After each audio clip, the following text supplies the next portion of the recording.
welcome back to Silent Learning. It's me, Pretty John. And me, Akshay. Yes. അപ്പം നമ്മള് ബയോളജിയുടെ എല്ലാ ഇനി ക്ലാസ്സുകളൊക്കെ സ്റ്റാർട്ട് ചെയ്യാൻ പോവാണ് അല്ലെ. അപ്പം കുട്ടികൾക്കുള്ള ഡൗട്ട് എന്ന് വെച്ചാൽ സാറ് പ്രധാനമായിട്ടും ഇവർക്ക് സിലബസ് അല്ലെ പുതിയൊരു ക്ലാസ്സിലേക്ക് പോവാണ്. അതെ, അപ്പൊ അതിന്റേതായ ടെൻഷൻസ് ഒക്കെ നമ്മുടെ മക്കൾക്ക് ഉണ്ടാകും. എക്സൈറ്റ്മെന്റ് ഉണ്ടാകും. അത് ശരിയാണ്. അപ്പൊ നമ്മളൊരു പുതിയ ക്ലാസ്സിലേക്ക് കയറുമ്പോൾ എന്തായാലും നമുക്ക് ഒരു പുതിയ കാര്യങ്ങൾ തുടങ്ങാണ്, പുതിയ കാര്യങ്ങൾ പഠിക്കാൻ പോകണമെന്നുള്ള എന്തായാലും എക്സൈറ്റ്മെന്റ് ഉണ്ടാകും. അപ്പം അത് എങ്ങനെയാണ് നമ്മൾ പറഞ്ഞു കൊടുക്കാൻ പോകുന്നത്? കാരണം കുട്ടികൾക്ക് കുറേ ടെൻഷൻസ് ഉണ്ടാവും അല്ലെ. തീർച്ചയായിട്ടും കുറേ ടെൻഷൻസ് കുട്ടികളെ മനസ്സിലുണ്ടാവും. 8ാം ക്ലാസ് പോലെ അല്ല, 9ാം ക്ലാസ്സിലേക്ക് വരുമ്പോഴുള്ള സിലബസ് മാറ്റമുണ്ട്.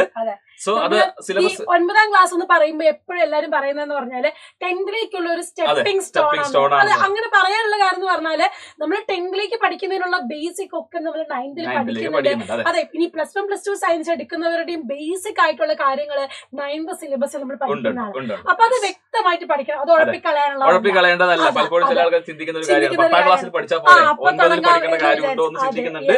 പക്ഷെ അങ്ങനെയല്ല. 10ാം ക്ലാസ് 9ാം ക്ലാസ് എല്ലാ ക്ലാസ്സിനും അതിന്റേതായ ഇമ്പോർട്ടൻസ് ഉണ്ട് എന്നുള്ളത് നിങ്ങൾ മനസ്സിലാക്കണം. അപ്പം അത് ക്ലിയർ ആയിട്ട് എങ്ങനെയാണ് നമ്മുടെ അടുത്തതിലേക്ക് പറയാൻ പോകുന്നത് പറയുന്നത് 9th-ലെ നമ്മുടെ ബയോളജിനെ കുറിച്ചാണ്. ബാക്കിയുള്ള സബ്ജക്റ്റ് വെച്ച് ബയോളജിയുടെ പ്രത്യേകത ഉണ്ട് സാറേ? ബയോളജിയുടെ പ്രത്യേകത എന്ന് വെച്ച് കഴിഞ്ഞാല് പലപ്പോഴും ഈസിയാണ്.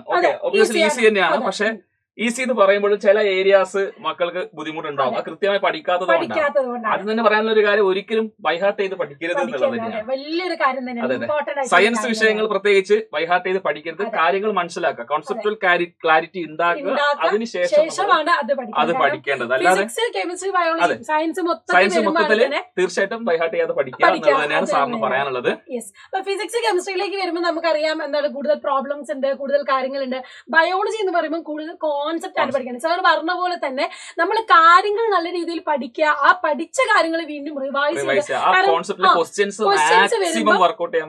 ശ്രദ്ധിക്കാന്നുള്ള. കാരണം സാർ പറഞ്ഞ ബൈഹാർട്ട് പഠിച്ചുകൊണ്ട് നമുക്ക് കാര്യം കിട്ടും. കാരണം MCQs ഉണ്ട്, ഷോർട്ട് ആൻസർ ഉണ്ട്, ലോങ് ആൻസർ, പല ടൈപ്പ് ക്വസ്റ്റ്യൻസ് വരുമ്പോൾ അതിന് ആൻസർ ചെയ്യണമെങ്കിൽ നമ്മുടെ കയ്യിൽ കോൺസെപ്റ്റ് ആണ്. അങ്ങനെ പഠിച്ചാൽ മാത്രമേ നമുക്ക് അത് ക്ലിയർ ആയിട്ട്. അപ്പം ആദ്യം നമ്മൾ മനസ്സിലാക്കേണ്ട കാര്യം ബയോളജിയിലെ സിലബസ് എന്താണെന്ന് തന്നെയാണ് അല്ലേ സാർ? തീർച്ചയായിട്ടും പഠിക്കുന്നതിന് മുന്നേ സിലബസ് നമ്മൾ കൃത്യമായി സിലബസിനനുസരിച്ച് പഠിക്കുക എന്നുള്ളത് തന്നെയാണ് ഏറ്റവും ബെസ്റ്റ്. അപ്പൊ ഹാർഡ് വർക്കിന് ഇവിടെ സ്മാർട്ട് വർക്കും വേണം. സിലബസ് കൃത്യമായിട്ട് നോക്കുക, അതിനനുസരിച്ച് എന്ത് ചെയ്യാം, പഠിക്കുക. അത് തന്നെയാണ് ചെയ്യേണ്ട കാര്യം. ബയോളജി ടഫ് ആണോ എന്ന് ചോദിച്ചാൽ നമുക്ക് ടഫ് എന്നൊന്നും പറയാൻ മാത്രമല്ല, സിമ്പിൾ ആയിട്ടുള്ള ചാപ്റ്റേഴ്സ് നമുക്ക് പഠിക്കാനുള്ളൂ. പക്ഷെ ഓരോന്നിലും വളരെയധികം ടേംസുകൾ വരുന്നുണ്ട്. ബയോളജിയിൽ ടേംസ് തന്നെയാണ് നിങ്ങൾ കുഴപ്പിക്കുന്ന ടേംസ് തന്നെയാണ്. അത് തന്നെ ഉറപ്പ് തന്നെയാണ്. ടേംസ് തന്നെയാണ് ഏറ്റവും എന്താ പറയാ ആദ്യമായിട്ട് കേൾക്കുന്ന പല കാര്യങ്ങളും മാത്രം വായിൽ കൊള്ളാത്ത പല പേരുകളും വരുമ്പോൾ കുട്ടികൾ ഒബ്വിയസ്ലി ഉണ്ടാവും.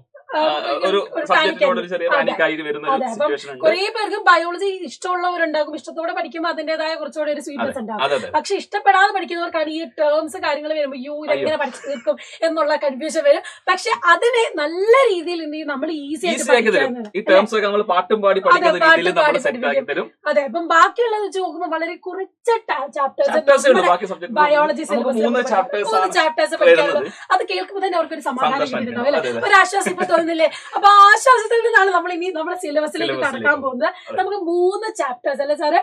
ഫണ്ടമെന്റൽ യൂണിറ്റ് ഓഫ് ലൈഫ് ഉണ്ട്, ടിഷ്യൂസ് ഉണ്ട്, ഇംപ്രൂവ്മെന്റ് ഇൻ ഫുഡ് റിസോഴ്സസ് എന്ന ചാപ്റ്ററാണ്. നമുക്ക് 3 ചാപ്റ്ററാണ് വരുന്നത്. നമ്മൾ 8ാം ക്ലാസ്സിലേക്ക് അവർ പഠിച്ചത് 5 ചാപ്റ്റേഴ്സ് പഠിച്ചു. അതിൽ കണ്ടിന്യൂഷൻ ആയിട്ട് വരുന്ന ഒരു ഇതാണ് ഇംപ്രൂവ്മെന്റ് ഇൻ ഫുഡ് റിസോഴ്സസ്. കാരണം അവരുടെ 1ാമത്തെ ചാപ്റ്റർ എന്ന് പറയുന്നത് ക്രോപ്പ് പ്രൊഡക്ഷൻ മാനേജ്മെന്റ് എന്ന ചാപ്റ്ററിൽ പഠിച്ചതിന്റെ കുറച്ച് കാര്യങ്ങൾ ഇവിടെ വരുന്നുണ്ട്. പിന്നെ micro organism friend and foe എന്നുള്ള ചാപ്റ്ററിന്റെ കുറച്ച് കാര്യങ്ങൾ, മൈക്രോബ്സിന്റെ യൂസ് ഇവിടെ ബയോ ഫെർട്ടിലൈസർ പോലുള്ള കാര്യങ്ങൾ പഠിക്കുമ്പോൾ ചില കണ്ടിന്യൂഷൻസ് വരുന്നുണ്ട് എന്നുള്ളത് ഒരു വാസ്തവം, ഒരു ഫാക്ട് തന്നെയാണ്. എന്നാൽ ഇത് ഫണ്ടമെന്റൽ യൂണിറ്റ് ഓഫ് ലൈഫ് അവർക്കത് പഠിക്കാൻ ഉണ്ടായില്ല. പക്ഷെ നമ്മളത് തുടങ്ങുന്നതാണ്. കാരണം ബേസിക് ആയിട്ടുള്ള കാര്യം അല്ലെ. നമ്മളിപ്പം ഇനി അങ്ങോട്ട് ബയോളജിന്റെ തന്നെ വലിയൊരു ബേസിക് ആയിട്ടുള്ള ഒരു ഭാഗ്യം തന്നെയാണ് നമ്മുടെ യൂണിറ്റ് ഓഫ് ലൈഫ് എന്ന് പറയുന്നത്. കാരണം എല്ലാത്തിനും സെൽ ബയോളജി എന്ന വലിയൊരു വാസ്റ്റ് ആയിട്ടുള്ള ഒരു ബ്രാഞ്ച് ആണ് ബയോളജിന്റെ. അതിന്റെ ബേസിക് കോൺസെപ്റ്റുകൾ നമുക്കറിയാം. നമ്മുടെ ബോഡിയിലെ ബേസിക് ആയിട്ടുള്ള സെല്ല് കാര്യങ്ങൾ അല്ലേ സാർ? ആ കാര്യങ്ങള് ബാക്കി എന്തൊക്കെയാണ് അതിന്റെ cell organelles different type of cell, prokaryote, eukaryote cell, multi cellular, unicellular നമ്മുടെ ഓർഗനൈസേഷൻ ആണ്.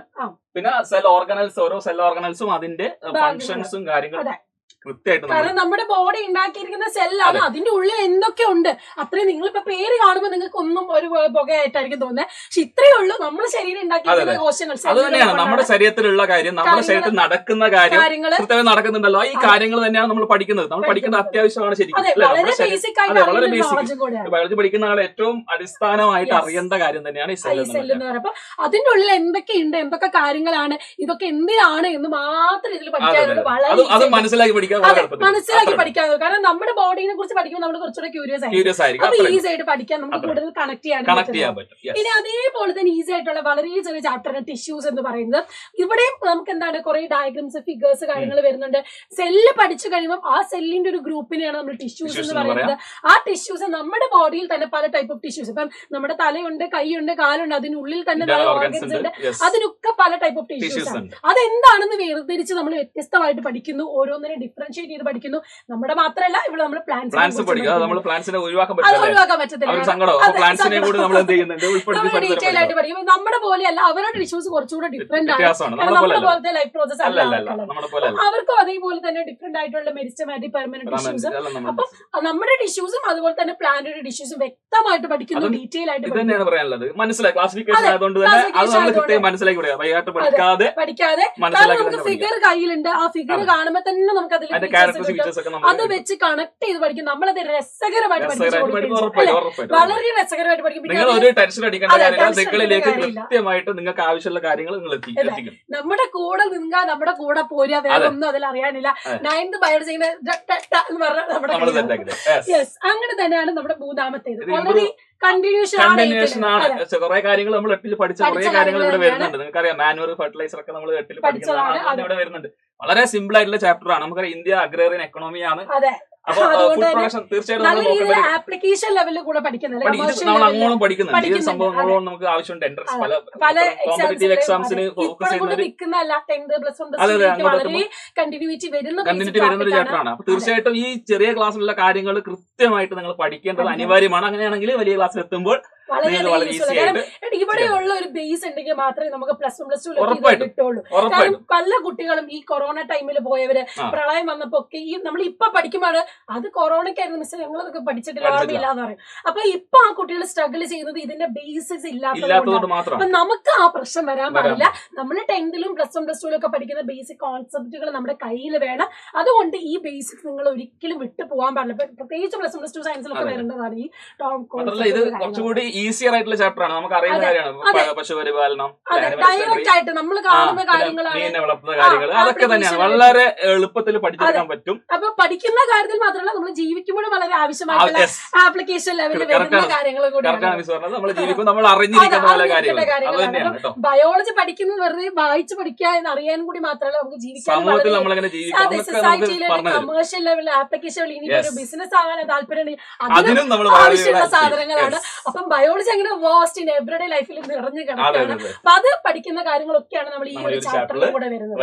അപ്പൊ സിലബസ് അവർക്ക് ഏകദേശം ക്ലിയർ ആയിട്ടുണ്ട്. വളരെ സിമ്പിൾ ആണ്. നമുക്ക് കമ്മ്യൂണിക്കേറ്റ് ചെയ്ത് നല്ല രീതിയിൽ പഠിക്കാൻ പറ്റുന്ന കാര്യങ്ങൾ മാത്രമേ ഉള്ളൂ. അപ്പം ബയോളജിയിൽ ഫുൾ മാർക്ക് മേടിക്കാൻ നമുക്ക് പറ്റുമെന്നുള്ള ഒരു കോൺഫിഡൻസ് കിട്ടിയിട്ടുണ്ടല്ലോ, അല്ലെ? ആ കോൺഫിഡൻസ് കിട്ടിയിട്ടുള്ളവർ എന്തായാലും നമ്മുടെ കമന്റ് ബോക്സിൽ അതെ.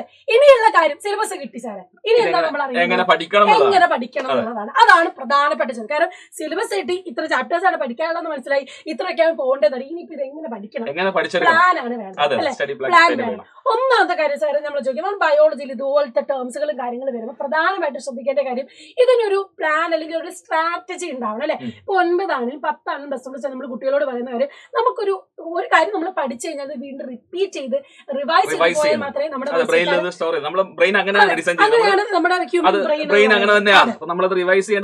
കാരണം മറക്കും. നമ്മളൊക്കെ മനുഷ്യരാണ്, നമ്മൾ മറക്കും. പക്ഷെ മറക്കാൻ നമ്മളത് നമ്മുടെ മെമ്മറിയിൽ നിർത്തണമെങ്കിൽ അത് നമ്മൾ റിവൈസ് ചെയ്തുകൊണ്ടിരിക്കുക. അത് റിവൈസ് ചെയ്ത് റിപ്പീറ്റ് ചെയ്ത് പോകാനുള്ള ബെസ്റ്റ് കാര്യം എന്ന് പറയുന്നതാണ് നമ്മൾ എങ്ങനെയാണ് ഓരോ തരത്തിലും ഓരോ ചാപ്റ്റേഴ്സ് എക്സ്പ്ലെയിൻ ചെയ്ത് നമുക്ക് ലൈവ് ക്ലാസ്സസ് പോകുന്നു. ഓരോ ചാപ്റ്റർ നമ്മൾ വെൽ എക്സ്പ്ലെയിൻ ചെയ്ത് ഡീറ്റെയിൽ ആയിട്ട് ഓരോ പോയിന്റ്സ് നമ്മുടെ എൻസിഇആർടി ടെക്സ്റ്റ് ബുക്കിലെ ഓരോ പോയിന്റ്സ് കൃത്യമായിട്ട് നമ്മൾ എക്സ്പ്ലെയിൻ ചെയ്യും. മീൻവൈൽ ക്വസ്റ്റ്യൻസ് കാര്യങ്ങൾ ഡിസ്കസ് ചെയ്യും. അതിന്റെ കൂടെ MCQs കാര്യങ്ങൾ MCQ എന്ന് പറയുന്നത് എന്താണ് വളരെ ഇമ്പോർട്ടന്റ് ആണ്. MCQ പല കുട്ടികളും മാർക്ക് പോകുന്നതായിട്ട് പറയുന്നത്. തീർച്ചയായിട്ടും MCQ നമ്മൾ കൃത്യമായിട്ട് പ്രാക്ടീസ് ചെയ്യുന്നത് അത്യാവശ്യമാണ്. പ്രധാനപ്പെട്ട കാര്യം ഈ ലോങ്ങും ഷോർട്ട് ഒക്കെ പറഞ്ഞാൽ നമുക്ക് ഒരു കാര്യം പറഞ്ഞാൽ നമ്മുടെ കൈ നിട്ടേതാ. MCQ എന്ന് പറഞ്ഞാൽ ടെക്സ്റ്റ് ബുക്കിലെ ഉള്ളിന്റെ ലൈൻ എന്ന് വന്ന് ചോദ്യം വന്നാൽ ഇതെവിടെ കണ്ടില്ലല്ലോ. അതുകൊണ്ട് മക്കളോട് പറയാനുള്ള ഒരു കാര്യം എന്ന് വെച്ച് കഴിഞ്ഞാല് നിങ്ങൾ പഠിക്കുമ്പോൾ NCERT ടെക്സ്റ്റ് ബുക്ക് നിങ്ങൾ നല്ല രീതിയിൽ വായിക്കുക. ലൈൻ ബൈ ലൈൻ നിങ്ങൾ NCERT വായിക്കുന്ന ശീലം നിങ്ങൾ ഇപ്പൊ തന്നെ തുടങ്ങുക. കാരണം ഇത് നിങ്ങൾക്ക് വലിയ ക്ലാസ്സിൽ ഇവര് നീറ്റ് പോലുള്ള എക്സാം എഴുതുമ്പോൾ എൻട്രൻസ് എഴുതുമ്പോൾ NCERTയുടെ ഓരോ ലൈനിൽ നിന്നും ക്വസ്റ്റ്യൻസ് വരും. അപ്പൊ നിങ്ങൾ ചെയ്യേണ്ട കാര്യം വെച്ചാൽ NCERTയുടെ ഓരോ ലൈൻ വായിക്കുക. അതിൽ നിന്ന് വരുന്ന ക്വസ്റ്റ്യൻസ് നിങ്ങൾ തന്നെ ക്വസ്റ്റ്യൻ ഉണ്ടാക്കുക. അത് നല്ലൊരു കാര്യമാണ്. അത് നിങ്ങൾ ചെയ്ത് ശീലിക്കുക. പഠിക്കുന്നതിന്റെ കൂടെ ക്വസ്റ്റ്യൻസ് ഉണ്ടാക്കുക. ക്വസ്റ്റ്യൻസ് ഉണ്ടാക്കുമ്പോഴാണ് നമുക്ക് തന്നെ ഒരു ക്രിയേറ്റിവിറ്റി വരും. ഇങ്ങനെ ചോദ്യങ്ങൾ വരുമെന്ന് ചിന്തിക്കുമ്പോഴാണ് നമ്മൾ ഓരോ ലൈനും നമ്മളെ കയ്യിലേക്ക് കിട്ടുന്നത് അല്ലെ. അപ്പൊ അതേപോലെ തന്നെ ചാപ്റ്റേഴ്സ് റെക്കോർഡ് ക്ലാസ്സസ് കഴിഞ്ഞ് നമ്മൾ ഓരോ ചാപ്റ്റർ യൂണിറ്റ് ടെസ്റ്റുകൾ പ്രൊവൈഡ് ചെയ്യുന്നുണ്ട്. കാരണം ഒരു കാര്യം പഠിച്ചു കഴിഞ്ഞ് നമ്മൾ ഇന്നൊന്നും കൂടെ റിവൈസ് ചെയ്തിട്ട് ആ ചാപ്റ്റർ സെറ്റ് ആക്കിയിട്ട് നമ്മൾ അടുത്ത ചാപ്റ്ററിലേക്ക് അങ്ങനെ യൂണിറ്റ് ടെസ്റ്റുകൾ. അതുപോലെ തന്നെ നമ്മൾ പറഞ്ഞ പോലെ തന്നെ MCQ സീരീസ്. കാരണം പ്രധാനപ്പെട്ട കാര്യങ്ങൾ ഇവിടെ നിന്ന് നമ്മൾ MCQ പഠിക്കുമ്പോൾ തന്നെ നമ്മുടെ NCERT സിലബസ് അല്ലെങ്കിൽ CBSE സ്റ്റുഡൻസിന്റെ പ്രത്യേകത പറഞ്ഞാൽ പിന്നീട് വരുന്ന കോമ്പറ്റേറ്റീവ് എക്സാംസ് ക്രാക്ക് ചെയ്യാൻ വളരെ ഈസിയാണ്. ടൈം മാനേജ് ചെയ്യാൻ വളരെ ഇമ്പോർട്ടന്റ് ആണ്. അത് ഈ MCQ സീരീസ് ഞാൻ എപ്പോഴും ആലോചിക്കും. ബാക്കിയുള്ള സിലബസിനെ വെച്ച് നോക്കുമ്പോൾ CBSE ഈ ഒരു MCQ സീരീസ് വരുന്നതുകൊണ്ട് തന്നെ കുട്ടികൾ കുറച്ചുകൂടി കോമ്പറ്റേറ്റീവ് എക്സാം നല്ല രീതിയിൽ നല്ലൊരു കാര്യം കൂടിയാണ്. സ്റ്റേറ്റ് ബോർഡിലേക്കൊക്കെ വേണമെന്നുള്ള ഒരു കാര്യം കൂടിയാണ്. കാരണം നമ്മൾ പിന്നീട് ഫേസ് ചെയ്യാൻ പോകുന്ന എല്ലാ എക്സാംസും ഇതുപോലത്തെ ഈ ഒരു കാര്യം നിങ്ങൾക്ക് വളരെ ഇമ്പോർട്ടന്റ് ആണ്. അത് നമ്മൾ ഓരോ ക്ലാസ്സസിന്റെ കഴിഞ്ഞിട്ട് MCQs പ്രൊവൈഡ് ചെയ്യുന്നുണ്ട്. നിങ്ങൾക്ക് ചാപ്റ്റേഴ്സ് കൂടുതൽ അറിയാൻ എളുപ്പമായിരിക്കും അല്ലെ. ഇനി അത് കഴിഞ്ഞിട്ട് വരുന്നതാണ് എന്ത് ക്വസ്റ്റ്യൻ ആൻസർ ഡിസ്കഷൻസ്. നമ്മൾ എന്ത് ചെയ്യും ഓരോ ചാപ്റ്റേഴ്സ് ക്വസ്റ്റ്യൻ ഇനി ഇവർക്ക് ഫസ്റ്റ് ടേം പിന്നെ ടേംസുകൾ എക്സാംസ് വരുന്നുണ്ട്. അതിനനുസരിച്ച് നമ്മൾ ക്വസ്റ്റ്യൻ പേപ്പർ സെറ്റ് ചെയ്ത് അവരെ കൊണ്ടൊരു മോഡൽ ക്വസ്റ്റ്യൻ പേപ്പർ സെറ്റ് ചെയ്യും. അവരെ കൊണ്ട് ചെയ്യിക്കും. അതിനനുസരിച്ച് അത് നമ്മൾ ഡിസ്കസ് ചെയ്ത് കൊടുക്കും. അപ്പൊ ആർക്കും അതിനെ കുറിച്ചൊരു ഡൗട്ടും കാര്യങ്ങളും വളരെ ഈസി ആയിട്ട് അതെ അതും നമ്മൾ സെറ്റ് ആകും. പ്രീവിയസ് വളരെ ഇമ്പോർട്ടന്റ് ആണ്. നിങ്ങൾ നോക്കിക്കഴിഞ്ഞാൽ മനസ്സിലാവും പഴയ വർഷങ്ങളിൽ ചോദിച്ച ചോദ്യങ്ങൾ തന്നെ. അത് ചില കോൺസെപ്റ്റ് തീർച്ചയായിട്ടും ചോദിക്കുന്ന ചോദ്യങ്ങളുണ്ട്. സോ അത് നമ്മള് തീർച്ചയായിട്ടും ചെയ്യേണ്ട ഒരു കാര്യമാണ് പ്രീവിയസ് ഇയർ ക്വസ്റ്റ്യൻ നോക്കാം. അത് ചെയ്യുന്നത് കൊണ്ട് തന്നെ പറഞ്ഞാല് ഇവർക്കൊരു പാറ്റേൺ എങ്ങനെയാന്ന് കിട്ടും. എങ്ങനെയാണ് ഈ ഒരു ചാപ്റ്ററിന് എവിടുന്നാണ് ക്വസ്റ്റ്യൻ വരുന്നത്, ഏറ്റവും കൂടുതൽ വരുന്ന ഭാഗങ്ങൾ ഏതൊക്കെയാണ്, അതൊക്കെ ക്ലിയർ ചെയ്ത് അവിടെയാണ് ഞാൻ നേരത്തെ പറഞ്ഞ സ്മാർട്ട് വർക്ക്. ഹാർഡ് വർക്ക് മാത്രം ചെയ്തുകൊണ്ട് കാര്യമില്ല, കുത്തിയിരുന്ന് പഠിച്ചുകൊണ്ട് മാത്രം കാര്യമില്ല. എന്തൊക്കെ ചോദിക്കും എന്നുള്ള കാര്യങ്ങൾ കൃത്യമായിട്ട് അറിയണം. അപ്പൊ അതിന് നിങ്ങൾക്ക് ഹെൽപ്ഫുൾ ആണ് ഈ ഒരു പ്രീവിയസ് കോൺസെപ്റ്റ് നമ്മൾ അറിയുന്നതിന് ഒന്ന് ഫസ്റ്റ് പോയിന്റ്. സെക്കൻഡ് എന്ന് പറഞ്ഞാൽ നമ്മൾ എക്സാം ഓറിയന്റഡ് ആയിട്ട് പഠിക്കുക എന്നുള്ളത് അതിന് വളരെ ഇമ്പോർട്ടന്റ് ആൻഡ് യൂസ്ഫുൾ ആയിട്ടുള്ളത് നമ്മുടെ PYQ സീരീസ്. അപ്പൊ ഇതെല്ലാം കിട്ടുന്നതാണ് നമ്മുടെ ഈ ഒരു നിഞ്ച ബാച്ച് പറയുന്നത് അല്ലെ. കാരണം അതെ നാം നേരത്തെ പറഞ്ഞ പോലെ തന്നെ നമ്മളൊരു കാര്യം പഠിക്കുന്നു, കോൺസെപ്റ്റ് ക്ലിയർ ആകുന്നു, വീണ്ടും അത് റിവൈസ് ചെയ്യുന്നു, റിപ്പീറ്റ് ചെയ്യുന്നു, വീണ്ടും അത് എടുത്ത് പഠിക്കുന്നു. ആ ഒരു കറക്റ്റ് സ്റ്റഡി പ്ലാനോട് കൂടെ നിങ്ങൾ പോയാൽ എന്താണ് സാറേ കിട്ടുക? അതാണ് ഞാൻ പറഞ്ഞത്. ഇത് വെറുതെ നമുക്ക് വിജയം കിട്ടും, ഉന്നത വിജയം കിട്ടും. അതല്ല, ഇതിപ്പോ വെറുതെ ഒരു പഠന രീതിയല്ല, സയന്റിഫിക് ആയിട്ടുള്ള ഒരു പഠന രീതി തന്നെയാണ്. അതായത് ഓരോ കുട്ടികൾക്കും നമുക്കറിയാം, കുട്ടികൾ തന്നെ പല തരത്തിലുള്ള കുട്ടികളുണ്ടാവും, എല്ലാവരും ഒരുപോലെയല്ല. അപ്പൊ അതുകൊണ്ട് എല്ലാ കുട്ടികളെയും ടാർഗറ്റ് ചെയ്യുന്ന രീതിയിൽ സയന്റിഫിക്കലി നമ്മൾ ഡെവലപ്പ് ചെയ്തെടുത്തൊരു പ്ലാൻ തന്നെയാണ്. തീർച്ചയായിട്ടും നിങ്ങൾക്ക് ഉന്നത വിജയം, ഫുൾ മാർക്ക് തന്നെ നമ്മുടെ ബയോളജി എന്നല്ല എല്ലാ സബ്ജക്റ്റിലും നിങ്ങൾക്ക് വാങ്ങിക്കാൻ പറ്റുന്നുള്ളത് നമ്മുടെ ഗ്യാരണ്ടി തന്നെയാണ്. നമ്മൾ ഈ പറഞ്ഞ ഫീച്ചേഴ്സ് ഒക്കെ തന്നെയാണ് നമ്മുടെ ഈ ബാച്ചിൽ നമ്മൾ പ്രൊവൈഡ് ചെയ്യുന്നത്.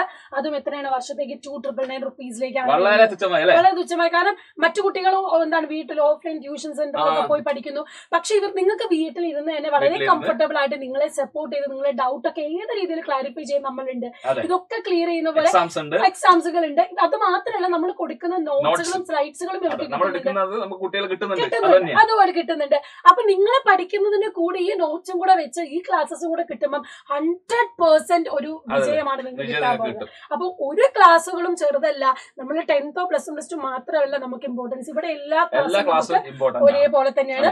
ആ ഇമ്പോർട്ടൻസ് കൊടുത്തു തന്നെയാണ് വളരെ സ്ട്രക്ചേർഡ് ആയിട്ടുള്ള പ്ലാൻ നമ്മൾ സെറ്റ് ചെയ്തിരിക്കുന്നത്. അപ്പൊ 9th ബയോളജിയിൽ ഫുൾ മാർക്കിൽ കുറഞ്ഞത് എന്തെങ്കിലും ഉണ്ടോ? ഫുൾ മാർക്കിൽ ഒരു ശബ്ദമില്ല. അതെ, കൂടാനില്ല, കുറയാനില്ല. അപ്പൊ അക്ഷയ് സാർ പറഞ്ഞ പോലെ തന്നെ ബയോളജി എന്ന് പറയുന്നത് വളരെ ഈസി ആയിട്ട് നമുക്ക് കയ്യിൽ ഒതുക്കാൻ പറ്റുന്ന. അതുപോലെ തന്നെ ഫുൾ മാർക്ക് കിട്ടാൻ നമുക്ക് ശരിക്കും 10th തന്നെ സയൻസിൽ നമുക്കൊരു A grade അല്ലെങ്കിൽ ഫുൾ മാർക്കിലേക്ക് നമുക്ക് കംഫർട്ടബിൾ ആയിട്ട് എടുത്തിട്ടുണ്ടെങ്കിൽ നിങ്ങൾ ഇപ്പോഴേ ആ ഒരു സ്ട്രാറ്റജി ഫോളോ ചെയ്ത് പോകണം. അപ്പൊ ഇപ്പോഴേ ആ സ്ട്രാറ്റജിക്കൽ ആയിട്ടുള്ള പ്ലാൻ കൊണ്ടുപോകാൻ വേണ്ടിയിട്ടാണ് ഈ ഒരു ബാച്ച്. അതുകൊണ്ട് നിങ്ങൾ എന്ത് ചെയ്യുക, എത്രയും പെട്ടെന്ന് തന്നെ നമ്മുടെ നമ്പറിൽ കോൺടാക്ട് ചെയ്തിട്ട് നിങ്ങൾക്ക് ഇനിയും അഡ്മിഷൻ എടുത്തോണ്ടിരിക്കുന്നുണ്ട്. കുട്ടികളെ സ്റ്റാർട്ട് ചെയ്യാൻ പോവാണ്. അപ്പം എത്രയും പെട്ടെന്ന് നമ്മുടെ ഫസ്റ്റ് ബാച്ചിൽ തന്നെ നിങ്ങൾ ജോയിൻ ചെയ്യുക. അപ്പം വളരെ യൂസ്ഫുൾ ആയിട്ട് നമുക്ക് മുന്നോട്ട് പോകാം. അപ്പം നിങ്ങൾ ഒരു ടെൻഷനും വേണ്ട, നമ്മൾ കൂടെ ഉണ്ട്. ഒറ്റയ്ക്ക് നമ്മൾ കൂടെ ഉണ്ട്. അപ്പം അത്രയും കാര്യങ്ങൾ നമുക്ക് പറയാനുള്ളൂ. സിലബസ് ക്ലിയർ ആയിട്ടുണ്ട്, കാര്യങ്ങളൊക്കെ ക്ലിയർ ആയിട്ടുണ്ട്. അപ്പം എന്തായാലും എന്ത് ചെയ്യാം, നിങ്ങൾ ഈ ചാലഞ്ച് അക്സെപ്റ്റ് ചെയ്തിട്ടുണ്ട് എന്നുള്ളത് കമന്റ് ബോക്സിൽ കമന്റ് ചെയ്യുക. നമ്മുടെ കൂടെ തന്നെ നിങ്ങളുണ്ട്, നീഞ്ച ബാച്ചിൽ ജോയിൻ ചെയ്ത കുട്ടികളുണ്ടെങ്കിൽ അവരും കമന്റ് ചെയ്യുക. ബാക്കിയുള്ള കുട്ടികളും എന്ത് ചെയ്യുക, എത്രയും പെട്ടെന്ന് ജോയിൻ ചെയ്യുക. അപ്പം എല്ലാവർക്കും ഒരിക്കൽ കൂടെ നമ്മുടെ സൈലം ലേണിംഗിലേക്ക് വെൽക്കം. ആൻഡ് ഇത്രയും കാര്യങ്ങൾ പറയാനുള്ളത്. അപ്പൊ ഓൾ ദി ബെസ്റ്റ്. അതെ, ഓൾ ദി ബെസ്റ്റ് മക്കളെ.